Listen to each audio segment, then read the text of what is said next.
구주화 변호사 모시겠습니다. 어서 오십시오. 안녕하십니까? 예. 우리 구주화 변호사 근황 궁금해하시는 분들이 많으세요. 요즘 예. 어떻게 지내세요? 저희 뭐 이제 항상 하던 대로 우리 애국 변호 하고 있고 또 집회에서 나가서 또 할 말 다 하고 있고 또 제 일반 변호 사건 다 하면서 변호사로서 이제 활동하고 있습니다. 유튜브도 하세요? 예, 조그맣게 있습니다. 유튜브는 다 조그맣지. 1인 미디어인데. 예, 구주화 TV입니까? 예, 맞습니다. 예. 그래. 우리 구주화 TV 좀 올려주시고요. 네. 여러분들 아유, 구주화 감사합니다. 변호사 좋아하시는 분들 많으신데 유튜브를 소리 소문 없이 조용히 하시나 봐요. 그러니까 좀 알려드리겠습니다. 구주화 변호사가 하는 구주화 TV 여러분 지금 바로 구독부터 좀 해주시기 바랍니다. 광화문 집회가 계속되고 있는데 그 광화문 집회에서는 우리 구주화 변호사 어떤 그 강연과 연설을 하십니까? 주로 뭐 지금 이재명 그리고 문재인 그리고 종북 주사파 세력 반국가 세력들의 문제점을 국민들에게 알리면서 네. 네, 우리가 이런 사람들을 지지해서도 안 되고 이제 정상 국가로 돌아와야 된다라는 측면에서 그들의 뭐 범죄 사실들, 도덕적 흠결들 이런 것들을 주로 외치고 있죠. 그런데 그 저 특검이 또 이제 경찰이 예, 그 교회에 대한 압수수색을 지금 계속했잖아요. 그 예, 해병 예. 특검이 그 김장한 목사님이나 예, 예. 이영훈 목사님에 대한 예. 압수수색과 그 세문안 여의도 순복음교회에 예. 대한 압수수색을 했고 경찰이 사랑제일교회 압수수색했잖아요. 예, 예. 이게 이 트럼프 대통령이 직접 얘기할 정도까지 그렇죠. 됐습니다. 그건 어떻게 보십니까? 일단 뭐 명백한 종교 탄압이고요, 교회 네. 탄압이고 이건 뭐 미개 국가에서나 있을 법한 일 아닙니까? 트럼프도 깜짝 놀라서 이건 도저히 내가 믿을 수 없는 일이다고 예. 그렇게 얘기를 했는데 이게 서부지법 사태 때문에 지금 정광훈 목사님을 압수수색했다는 건데 네네. 1월달 사건을 그동안 수사를 제가 볼 땐 거의 진척이 없었습니다. 그 1심 거의 끝났어요. 거의 다 이제. 끝났죠. 예. 그 서부지법 사태 터졌을 때 그때 뭐 좌파 쪽에서 정광훈 목사가 이 사건의 배우라면서 막 당장이라도 집어넣을 것처럼 경찰 고발하고 그랬는데 네. 아무 겁수 없다가 정권 바뀌니까 갑자기 들어왔고요. 그 압수수색 영장을 제가 봤는데요. 네. 진짜 내가 모르는 뭐라도 있나 하고 봤는데 정말 깜짝 놀랄 정도로 소설 같은 내용이고요. 그 당시 서부지법으로 들어갔던 100여 명 중에서 아무도 누군가가 시키거나 지시해서 들어갔다라고 인정된 사람이 없습니다. 판결에. 근데 경찰은 그중에 딱 2명만 전광훈 목사님 및 일부 대여섯 명이 교사를 해서 들어갔다라는 특수 공무집행 방해 및 특수 건조물 침입 교사죄로 지금 넣었는데 네네. 그 2명조차도 1심 판결문에서 누군가가 시켜서 들어갔다는 말이 없고요. 아하. 사실은 증거가 없어요. 왜냐하면 그 100여 명의 핸드폰 다 뺏어서 다 분석했거든요. 네. 그다음에 이번에 그 정광훈 목사님 및 대여섯 명 핸드폰 다 뺏어서 다 조사했고 그 결과도 제가 다 봤는데 네. 증거가 전혀 없습니다. 알겠습니다. 지금 그래서 지난번에 그 사랑제일교회의 압수수색은 워낙 황당하니까 팩트가 그렇죠. 아니니까 예. 정광훈 목사님이 아니 뭐 다 가져가서 조사해라 예, 이렇게 해서 그 압수수색에 적극 협조를 하셨더라고요. 그럼요. 당연히 당당하시고 네. 솔직히 말해서 집어넣을 거면 한 2만 명 정도 집어넣는 게 그분 스케일에 맞지. 아니 2명 집어넣어서 도대체 거기서 뭘 하겠다는 것이며. 예. 알겠습니다. 아이고, 하여튼 그런데 저는 이렇게 생각합니다. 그 교회의 역사가 수천 년 이어온 교회의 역사가 탄압받을 때 더 거세게 그럼요. 타오르는 역사 아닙니까? 그럼요. 네. 5년 전 때도 2번 구속되셨을 때 네. 오히려 더 불타 올라가지고 결국 조국 사퇴에 우리가 이르지 않았습니까? 예. 그리고 그 범행이라는 건 항상 범죄는 동기가 있어야 되거든요. 예. 범행의 동기. 근데 그 2명을 서부지법 사태에 들어간다라고 해서 얻을 수 있는 이익이 전혀 없지 않습니까? 그러니까 범행 동기도 전혀 없는 사건이고 그러니까요. 완전히 엮은 사건이죠. 네. 자, 그런가 하면 여기 댓글창에 그 안동댐 사건에 대해서 궁금해하시는 분이 계신데 구주화 예. 변호사 이 안동댐 사건도 관계가 있습니까? 제가 이제 형사 고발을 했는데요. 아하. 이 사건은 이제 15년 전에 네. 안동댐에서 어느 그 동네 학교의 교감 선생님이 차와 신발을 놓고 행방불명이 된 거예요. 아하, 예. 그래서 신발을 벗어놓은 상태로 예. 차하고 차와. 예. 근데 이제 사라졌는데 올해 5월 달에 그 안동 구조대장을 하던 분이 시신을 발견한 거예요. 그 댐 30m 아래에서 아하. 갑자기. 근데 당시 상태가 시체가 이제 절반 정도 땅에 묻혀 있었고요. 댐 아래에. 그리고 머리와 팔다리가 훼손이 돼 있었습니다. 그런데 경찰은 혐의가 없다고 이제 종결 처리를 했어요. 훼손이 되면은 보통 이게 어쨌든 타살 혐의가 있다고 보죠. 타살 혐의가 있다고 보고 수사에 들어가는 게 상식인데. 근데 발견되자마자 바로 종결 처리를 하고 시신을 유가족에게 인도했다는 거예요. 그래서 저는 그걸 보고 올해 7월에 제가 이제 타살 혐의가 있다고 보고 살인죄로 성명 불상자 누군지는 모르니까 네. 그걸 고발을 했고요. 그 이유는 두 가지입니다. 첫째는 이제 신체가 훼손됐다라는 거. 두 번째는 만약에 이분이 극단적 선택을 했다면 네. 며칠 만에 시체가 떠올라야 돼요. 물 위로. 가스 때문에 그렇죠. 당연히 떠오릅니다. 이게 부패하면은 이제 가스가 차서 나니까. 올라오죠. 그렇죠. 예. 근데 어떻게 30m를 오히려 내려가서 그것도 땅 안에 시체가 묻혀 있었다는 거죠. 들어갔다는 거, 땅 속으로.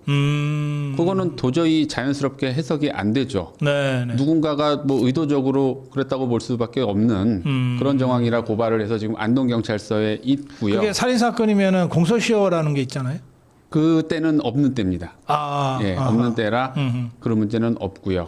그리고 중요한 게 그 백모 씨가 그 당시에 조선일보 인터뷰에서 내가 그 작업을 하면서 사다리를 2번 떨어뜨렸는데 그 댐 속에 환청이 들렸다라고 했어요. 그 구조대장 예, 말씀하시는 거죠. 예. 이복에 날 좀 데려가시게라는 환청이 명확하게 들려서 내려가서 시신을 발견했다라는 좀 믿기 어려운 얘기를 하셨거든요. 그래서 이게 정말 무슨 뭐 운명인가 아니면 진짜 영적인 뭐가 있었나. 근데 지난달에 이분이 다른 언론과 인터뷰에서 진술을 바꿉니다. 사실은 환청을 들은 적이 없다. 기자가 기사를 왜 그렇게 썼는지 모르겠다라고. 그래요? 예, 진술을 바꿔요. 그러니까 진술을 바꾼다는 거는 굉장히 이상한. 좀 이례적이네요. 이게 본인이 직접 관계된 사건은 아니잖아요. 뭐 모르죠. 그냥 시신을 발견할 그렇죠. 뿐이니까. 예. 그러면 이 사람이 진술을 바꿔야 될 이유는 없거든요. 그렇죠. 근데 그러면 둘 중에 하나가 지금 거짓말이라는 거잖아요. 명확하게. 저는 앞에 게 거짓말로 보여요. 환청? 환청을 들었다라는 게 저는 거짓말로 일단 저는 생각이 돼요. 아하. 왜냐하면 뭐 지금 시대에 뭐 환청을 이복에 날 좀 데려가시기라는 게 좀 믿기 어렵고요. 설령 들었다 하더라도 그 넓은 댐에서 그 밑이 깜깜하고 아무것도 안 보인다고 합니다. 그 수심 30m면요. 예, 30m. 실제로 그렇죠. 예, 그래서 단순히 환청을 들었다라고 해서 찾을 수 있는 게 아니라 정확한 지점을 알고 있어야만 시신을 발견할 수 있을 거라고 저는 생각을 해요. 그러겠네요. 예. 그래서 이분이 혹시 미리 어떤 위치를 알고 있었던 게 아닌가. 물론 그게 관여가 얼마나 됐는지 모르겠지만 그런 생각이 좀 드는데 발견했다라는 어떤 이유를 대려면 그래서 내가 환청을 듣고 내려갔다라고 하면 좀 이게 자연스럽게 연결되지 않을까라고 생각하신 건 아닌가라는 생각이 들고요. 그리고 지난달 인터뷰에서 또 중요한 말씀을 하시는데 그 돌아가신 분이 본인 친구의 장인이라고 해요. 친구의 장인. 예, 친구의 장인이고 내가 평소에 죄송한 마음을 갖고 있었다라고 또 얘기를 해요. 그래요? 예. 근데 죄송하다는 거는 뭐 잘못한 게 있을 때 죄송하잖아요. 그렇지. 도대체 이분이 뭘 잘못했길래 죄송한 마음을 갖고 있었나 좀 궁금한 마음들이 많이 들어요. 그래서 그 경위, 그분이 발견하게 된 경위에 대해서는 꼭 한번 진실을 좀 밝힐 필요가 있지 않나.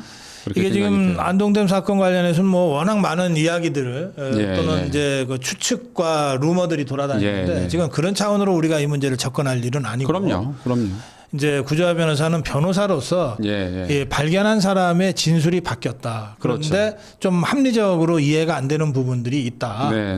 그리고 또 시신이 발견된 그 직후에 경찰의 처리 방식이 이게 합리적으로 좀 이해가 안 된다. 그렇죠. 그렇다면 뭔가 이 부분에서 숨겨진 진실이 있을 수 있지 않냐. 그럼요. 그래서 이것을 좀 제대로 수사하자. 그렇죠. 라고 해서 지금 살인 사건 혐의로 이제 고발을 한 거네요. 고발을 제가 대검에 했고요. 이게 이제 대구 지검으로 갔다가 안동경찰서로 갔는데 안동경찰서가 또 지난달에 인터뷰를 했더라고요. 언론하고. 이 사건 나 수사 안 할 거다. 왜? 혐의가 없으니까. 이미 5월 달에 종결된 거라 이미 발견돼서 종결 처리한 거기 때문에 더 이상 수사할 이유가 없고 각하 처리할 예정이다라고 지난달에 언론에 나왔더라고요. 그래서 지금까지 저를 안 부르고 있어요. 그래요? 고발하면 고발인 짓을 들어야 되지 않습니까? 근데 전혀 연락도 없고요. 지금 뭐 이렇게 별로 각하 처리 되지 않을까 생각하는데. 하여튼 알겠습니다. 이렇게 우리 이제 일반 시민으로서 또 법률가로서 우리 국민 차원에서 할 수 있는 최소한의 조치들을 지금 해놓은 상태고. 했습니다. 이 이재명 권력이 어떤 식으로 처리하는가에 따라서 추후에 다시 행동을 하실 것 같으네요. 맞습니다. 알겠습니다. 제가 아까 우리 고성욱 칼럼에서 문제를 제기했고 지금 장동혁 체제가 출범한 후에 오늘 당장 장외투쟁이 시작이 되고 또 지방선거 관련돼서도 장동혁 체제의 1차적인 정치적 생명이 지방선거 결과에 달려 있을 수밖에 없는데 저는 우리 자유파의 어떤 그 미래라는 관점에서도 이번에는 국민의힘과 다른 정당, 자유통일당, 자유민주당, 우리공화당 그리고 자유혁신당 간의 선거연합과 정치연합 이건 정말 필수적인 거다 이런 취지의 논평도 제가 했습니다만 이 자유통일당 대선 후보를 지내셨다가 지난번에 김문수 후보 지지를 공식 선언하면서 사퇴하셨잖아요. 그 우리 구조화 변호사는 이런 상황을 어떻게 보시는지요? 당연히 우파라면 다 연대를 해서 함께 할 수 있는 일을 해야 이길 수 있지 않겠습니까? 특히 좌파들 보시면 좌파 정당도 상당히 많거든요. 민주당, 뭐 조국혁신당, 진보당, 기본소득당, 뭐 이름도 잘 모르는 그런 정당들도 많아요. 거의 한 10여 개 되는데 선거 때만 되면 다 연합을 합니다. 그래서 결국에는 총선을 다 승리로 이끌었죠. 근데 우파 정당들 경우에는 이 연합이 안 되다 보니까 결국에는 선거에서 총선에서 많이 졌단 말이에요.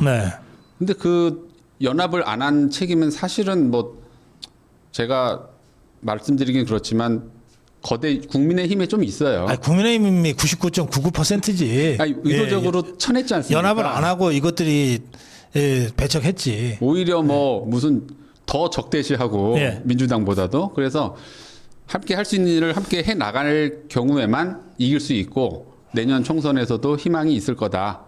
그리고 이재명 정권의 조기 퇴진에도 할 일을 다 할 수 있을 거다라고 저는 생각을 합니다. 그런 점에서 장동혁 대표에게도 기대하는 바가 크고 또 그분도 광화문과의 연대에 대해서 긍정적인 발언을 하셨고 그렇기 때문에 좀 기대를 좀 하고 있습니다. 아니 평론하는 제 입장에서는 국민의힘이 혼자서라도 이길 능력이라도 있으면 그거 배척해봐라 그러면. 혼자서라도 이긴다면. 그럼요. 그럼 좋죠. 그럴 능력도 없는 것들이. 그럴 능력이 있으면 다른 정당이 뭐 있을 필요가 없죠, 사실. 그러니까. 그쪽이 역할을 제대로 못하니까 다른 정당들도 있는 것이고.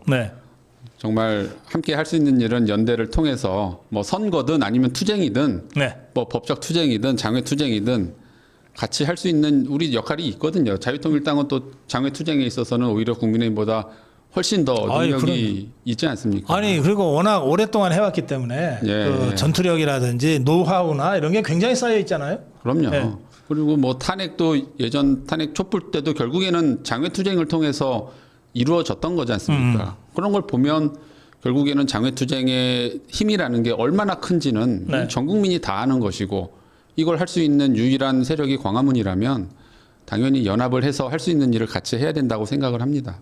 예, 우리 구주화 변호사님 이렇게 가끔 모시고 우리 자유통일당 소식 그리고 또 우리 광화문 태극기 애국 세력들의 소식을 좀 전해드리도록 이렇게 하겠습니다. 예, 마무리 한 말씀 듣겠습니다.